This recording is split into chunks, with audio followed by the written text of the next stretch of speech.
నిన్న ప్రశాంత్ కిషోర్ ఆంధ్రప్రదేశ్లో ఏ ప్రభుత్వం వస్తుందని చెప్పి జ్యోతిష్కం చెప్పాడు. ప్రశాంత్ కిషోర్కి ప్రస్తుతం ఏ రాష్ట్రంలోనూ కూడా ఎవరు కూడా అతన్ని ఏ రాజకీయ పార్టీ వ్యూహకర్తగా పెట్టుకోలే. అతనికి ఉన్నటువంటి ఐప్యాక్లోంచి కూడా అతన్ని తరిమేశారు. ఐప్యాక్ టీము వైఎస్ఆర్ కాంగ్రెస్ పార్టీకి ఇప్పుడు కూడా పనిచేస్తుంది ఋషి ఆధ్వర్యంలో. లగడపాటి రాజగోపాల్ లాగా ఇతను కూడా జ్యోతిష్కం చేయడం మొదలెట్టాడు. ఇతనికి వృత్తి ఏదన్నా ఒక రాజకీయ పార్టీని గెలిపించాలంటే డబ్బు తీసుకుని ఆ పార్టీ కోసం పనిచేస్తాడు వ్యూహకర్త. ఇతను తీసేసిన తహసీల్దారు ఐప్యాక్లోంచి తరిమేస్తే అతనికి ఎటువంటి టీము లేకుండా బీహార్లో ఒక రాజకీయ పార్టీ పెట్టి పాదయాత్ర చేసి డిజాస్టర్ అయిపోయి డిస్పోజల్ అయిపోయాడు. ఎవడో కూడా పెట్టుకునేటువంటి పరిస్థితి లేదు. చంద్రబాబు లాంటి పనికిరాని వ్యక్తుల దగ్గర ప్యాకేజ్ తీసుకుని డబ్బులు తీసుకుని అతను జ్యోతిష్కం చదువుతున్నాడు. అంటే పీకే చెప్తే ఈ రాష్ట్ర ప్రజలను 2-3% ఓటు మారుతుందేమోనని చెప్పి చంద్రబాబు నాయుడు ఆశ. కేసీఆర్ మళ్ళీ అధికారంలోకి వస్తాడు, ప్రతిపక్ష పార్టీలకు సరైనటువంటి నాయకుడు లేడు కాబట్టి కేసీఆరే మళ్ళీ అధికారంలోకి వస్తాడని చెప్పి ఇదే పీకే తెలంగాణ ఎన్నికల ముందు చెప్పాడు. రాజస్థాన్లో కాంగ్రెస్ పార్టీ డంపింగ్ మెజార్టీతో వస్తుంది, అక్కడ బీజేపీ ఎట్టి పరిస్థితిలో రాదని చెప్పి జాతకం చెప్పాడు.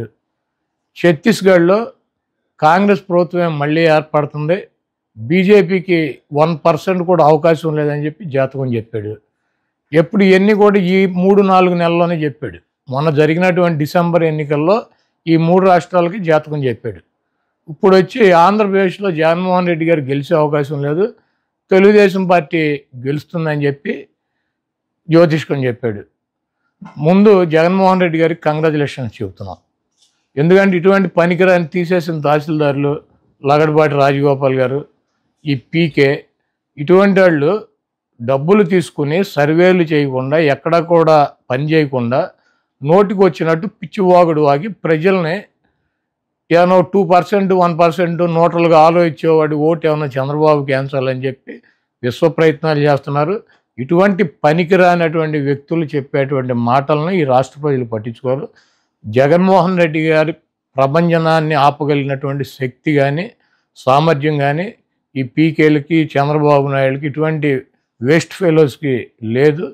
జగన్మోహన్ రెడ్డి గారు ఈ రాష్ట్రంలో గతంలో వచ్చినటువంటి 151 సీట్ల కన్నా పెచ్చు సీట్లతో అధికారంలోకి రాకపోతున్నారు. అటువంటి జగన్మోహన్ రెడ్డి గారి మీద ఎవరి దగ్గర డబ్బులు తీసుకుని ఇటువంటి చిల్లర వాగుడు వాగే అటువంటి పీకే లాంటి వెధవల గురించి పెద్ద పట్టించుకోవాల్సిన అవసరం లేదని చెప్పి చెప్తున్నాను.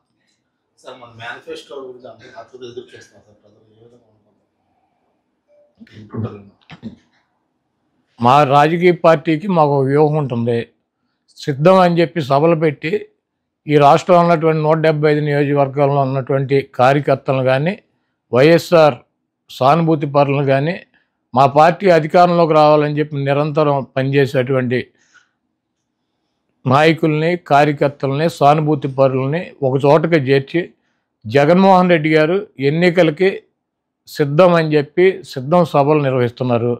భీమిలిలో మా సభ అయింది, దెందులూరులో మా సభ అయింది, రాప్తాడులో మా సభ కంప్లీట్ చేసాం. ఇప్పుడు ఒంగోలు జిల్లాలో 4వ సభ పెడుతున్నాం, అది 10వ తారీఖున అని చెప్పి అనౌన్స్ చేశారు. మా పార్టీకి ఒక వ్యూహం ఉంటుంది, మొత్తం అందరినీ కూడా 175 నియోజకవర్గాల్లో గెలిపే లక్ష్యంగా వైనాట్ 175 అని చెప్పి సిద్ధం అని చెప్పి మేము సిద్ధంగా ఉన్నామని చెప్పి అన్ని రకాలుగాను మేము ముందుకు వెళ్తున్నాం. ఎన్నికల నోటిఫికేషన్ వచ్చినాక రాకముందు మేనిఫెస్టో కూడా రిలీజ్ చేస్తారు, ఎందుకు అంత కంగారు? తప్పకుండా జగన్మోహన్ రెడ్డి గారు ఒక మాట చెప్తే ఆ మాటకు కట్టుబడి ఉంటాడు, ఆయనకి విశ్వసనీయత ఉంది, ఆయన చెప్పినటువంటి మాట నిలబెట్టుకుంటాడు అన్నటువంటి నమ్మకం ఉంది ప్రజలకి. అదేవిధంగా మాకు 175 నియోజకవర్గాల్లో అభ్యర్థులు ఉన్నారు, మా పార్టీ క్యాడర్ ఉంది, మాకు ఐప్యాక్ టీం ఉంది, మాకు పబ్లిసిటీ చేసుకోవటాకో లేకపోతే గడప గడపకి జగన్మోహన్ రెడ్డి గారి మేనిఫెస్టోని జారీ చేయడానికి 24 గంటల సమయం మాకు చాలు. కాబట్టి మేనిఫెస్టో జగన్మోహన్ రెడ్డి గారు రిలీజ్ చేస్తారు, వెయిట్ చేయండి. చంద్రబాబు గారు సచివాలయాన్ని కూడా తాకట్టు పెట్టేశారని అంటున్నారు. ఈ రాష్ట్రంలో 4 లక్షల కోట్ల రూపాయలు అప్పులు ఉన్నాయి. దాంట్లో 2,50,000 కోట్ల రూపాయలు చంద్రబాబు నాయుడు చేశాడు. 4 లక్షల రూపాయల్లో 2,50,000 కోట్ల రూపాయలు జగన్మోహన్ రెడ్డి గారు చేసినటువంటి అప్పులు. ప్రభుత్వ ఆస్తులు తాకట్టు పెట్టకుండా బ్యాంకులో లోన్ ఇస్తారా? ప్రభుత్వ ఆస్తి తాకట్టు పెట్టకుండా బ్యాంకులో లోన్ ఇస్తాడా? పలానా తాకట్టు పెట్టాలి, పలానా తాకట్టు పెట్టకూడదు, పలానాది మార్టిగేజ్ చేయాలి, పలానా షూటీ చేయాలని ఏమన్నా డాక్టర్ బిఆర్ అంబేద్కర్ గారు రాజ్యాంగంలో రాశారా? సెక్రటేరియట్ ఏంటి చంద్రబాబు గడిదా? ప్రభుత్వాన్ని. ప్రభుత్వం డబ్బులు కావాల్సి వచ్చినప్పుడు, ప్రజలకు అవసరమైనప్పుడు, బ్యాంకుల్లో డబ్బులు కావాల్సి వచ్చినప్పుడు మార్టిగేజ్ చేస్తారు, తాకట్టు పెడతారు, మళ్ళీ డబ్బులు కడతారు, రిలీజ్ చేసుకుంటారు. సెక్రటేరియట్ అని బాబుగడి సొత్తా, చంద్రబాబు గడి బాబుగడి సొత్తా? ఇది తాకట్టు పెట్టారు, అది తాకట్టు పెట్టారంటే వీడు పెట్టినయే పెట్టాలా? కానీ చంద్రబాబు నాయుడు పెట్టినటువంటి ఆస్తులు తాకట్టు పెట్టాలి. ఏమైనా రూల్ ఉందా? రాజ్యాంగంలో రాసి ఉందా పలానా ఆస్తి పెట్టాలి, పలానా ఆస్తి పెట్టకూడదు? అది ప్రభుత్వం ఇష్టం. వాళ్ళు బ్యాంకర్స్తో మాట్లాడి బ్యాంక్ వాళ్ళు డబ్బులు కావాలన్నప్పుడు వాళ్ళు ఏదో ఒకటి మార్టిగేజ్ అడుగుతారు. ప్రభుత్వ ఆస్తి ప్రభుత్వం వాళ్ళు దాన్ని బట్టి వాళ్ళకు ఉన్నటువంటి వెసులుబాటుని బట్టి పెట్టుకుంటారు. సెక్రటేరియట్ పెట్టేశారు. సెక్రటేరియట్ ఎంత? 10 ఎకరాల పొలం. దాన్ని తాకట్టు పెడితే దాని విలువ ఎంత?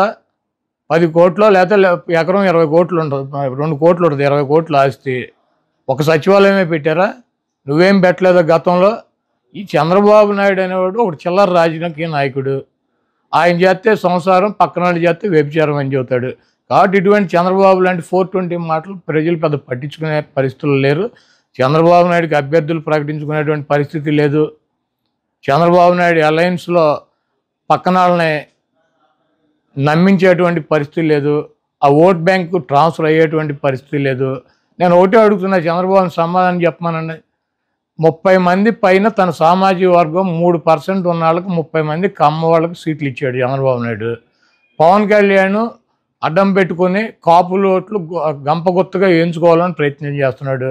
20% పైన ఉన్నటువంటి సామాజిక వర్గానికి ఆయన ఇచ్చిన సీట్లు అన్ని 24గా. ఆయన కులానికి ఇచ్చుకున్నటువంటి 30 సీట్లు ఆయన ఇచ్చేసుకున్నాడు ఆయన పార్టీలో. మరి 20% సామాజిక వర్గం ఉండి వాళ్ళ ఓట్లతో గెలవాలని చెప్పి ప్రయత్నిస్తున్నటువంటి చంద్రబాబు పవన్ కళ్యాణ్కి ఇచ్చే సీట్లన్నీ 24గా. దాంట్లో అసలు 10-14 సీట్లు తెలుగుదేశం పార్టీ పోటీ చేసినా ఓడిపోయేటువంటి డిస్పోజల్ సీట్లు ఇచ్చాడు. ఇవన్నీ ఆ సామాజిక వర్గం గమనించట్లేదా? చంద్రబాబు నాయుడికి బుద్ధి చెప్పరా? 3% ఉన్న తన కులానికేమో 30 సీట్ల, 20% ఉన్నటువంటి ఆ సామాజిక వర్గం గంపగొత్తగా ఓట్లన్నీ ఎంచుకోవాలని ప్రయత్నిస్తున్నటువంటి ఒక రాజకీయ పార్టీకి 24 సీట్ల. ఇవ్వటానికి ఈయనకన్నా సిగ్గు ఉండాలి, తీసుకోవటానికి ఆయనకన్నా ఉండాలి. వీళ్ళిద్దరికి వెళ్ళినప్పుడు ఓటు వేయటానికి సిద్ధంగా ఉంటారా? ఈ ఓటు ట్రాన్స్ఫర్ అవుద్దా, ఆ ఓటు ట్రాన్స్ఫర్ అవుద్దా? మేమిద్దరం కలిసాము, మీ ఇద్దరు కలిస్తే జనసేన పెట్టింది రాజ్యాధికారం కోసం అని చెప్పాడు పవన్ కళ్యాణ్ గారు. ఎప్పుడు కమ్మారెడ్డి వాళ్ళైనా అధికారంలో ఉండేది, ఎస్సీ ఎస్టీ బీసీ మైనార్టీ కాపులకి రాజ్యాధికారం తీసుకొస్తమే నా లక్ష్యం అని చెప్పాడు. ఆ లక్ష్యం అని చెప్పి ఆయన పార్టీ పెడితే ఆ సామాజిక వర్గం కొన్ని వర్గాలు పవన్ కళ్యాణ్ వెనకాల తిరుగుతున్నారు.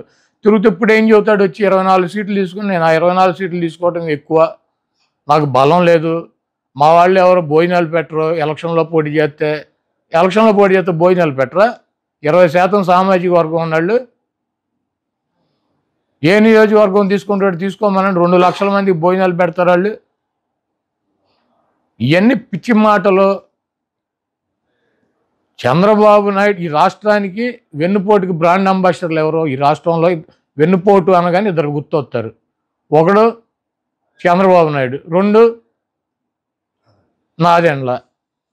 పవన్ కళ్యాణ్కి అటు ఒకటి ఇటు ఒకటి ఎవడుంటాడు? ఈ పక్క ఏమో నాదెండ్ల మనోహర్ కూర్చుంటాడు, ఈ పక్కన చంద్రబాబు నాయుడు కూర్చుంటాడు. మనం సిద్ధం సభలో చూసాంగా, ఇద్దరు బ్రాండ్ అంబాసిడర్ల వెన్నుపోటుకి ఒకడేమో వెనకాలే తిరుగుతూ ఉంటాడు, ఇంకోడేమో ఎప్పుడు కావాలంటే అప్పుడు వెళ్ళి కలిసి వస్తూ ఉంటాడు. వీళ్ళిద్దరూ కలిసి పవన్ కళ్యాణ్ ఏం చేస్తారు? ఈ రాష్ట్ర ప్రజలకు తెలియదా? ఆయన పార్టీ కేడర్కి తెలియదా? ఆ సామాజిక వర్గానికి తెలవదా?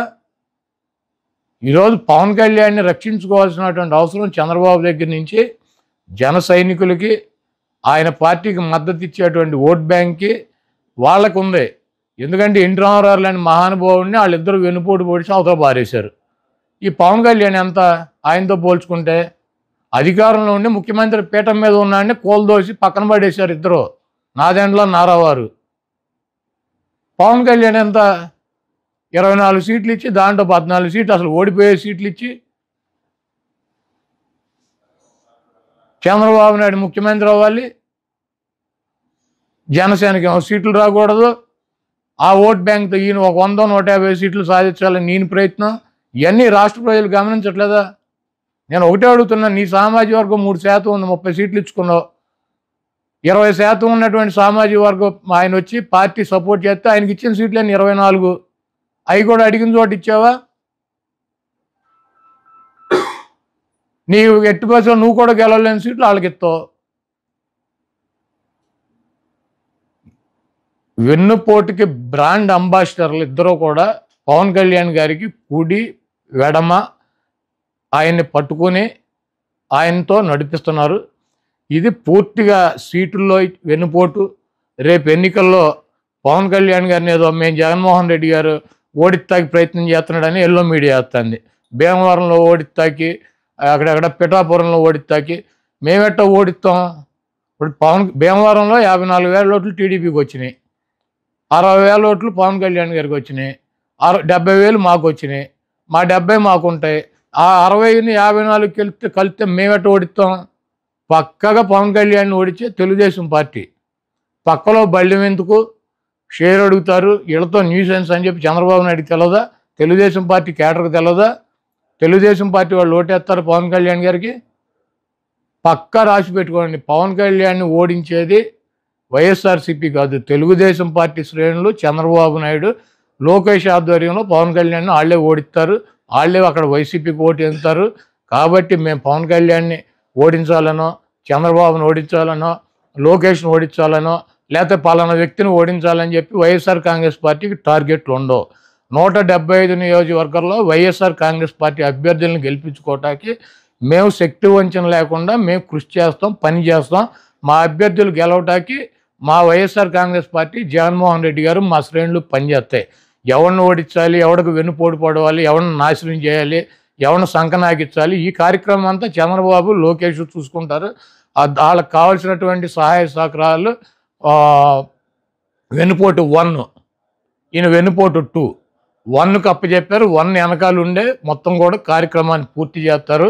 డెఫినెట్గా జనసేన అభిమానులకు కానీ పవన్ కళ్యాణ్ గారికి కానీ ఒకటే చెప్తున్నా, బూతులు ఎలా వైఎస్ఆర్ కాంగ్రెస్ పార్టీకి మెజార్టీ వచ్చినాయి, పవన్ కళ్యాణ్ కానీ ఆయన అభ్యర్థులు కానీ ఏ రకంగా డిఫీట్ అయ్యారో రేపు రాబోయే రోజుల్లో ఎన్నికలు అయిపోయినాక వాళ్ళే స్పష్టంగా తెలుసుకుంటారు.